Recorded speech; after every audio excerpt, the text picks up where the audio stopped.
Hi Sharie, this is Venkat. I think you were trying to do a few different things with the CRM and I wanted to show you some quick examples. I think the first thing that you were trying to do was to add some notes against your customers and contacts. As you can see here, I am in the customer shipping module and you can see here that the data that you have in Zebra is already pre-populated into the CRM. You can go to one of your customers, load them up here, and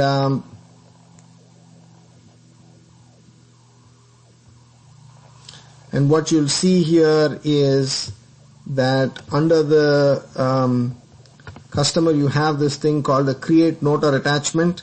So you can put in a note here, you can put in a subject, add a little body here if you want, and you also have the option of adding an attachment to this, and also categorizing this as just related to marketing, sales. So we've got a few options here for you pre-populated, so you can do that, and that's how you add notes and attachments against a contact.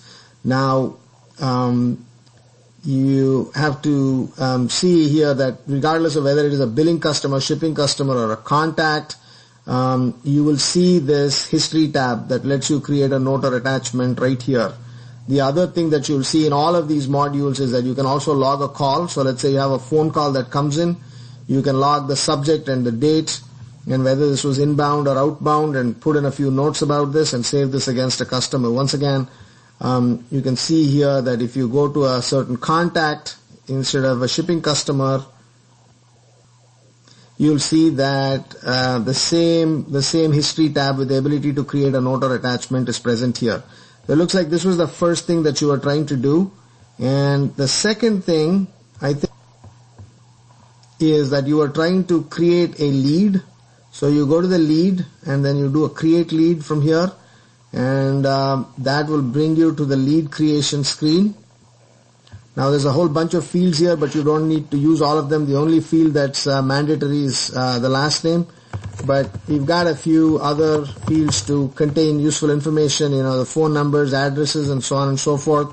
You can also put a description, to remind yourself of what this lead was doing, and then you can save this lead, right? And if you do this, what you'll find is that it'll get archived under your leads module, like so. And then once again, you see the create note or attachment. You can go do this. I see that you still don't have email marketing set up, but when you do, you'll be able to use this feature called target lists to assemble groups of billing customers, shipping customers, leads, contacts, and then target them with an email. I hope this is what you are trying to do, and I'm hoping that this actually helps. Thanks.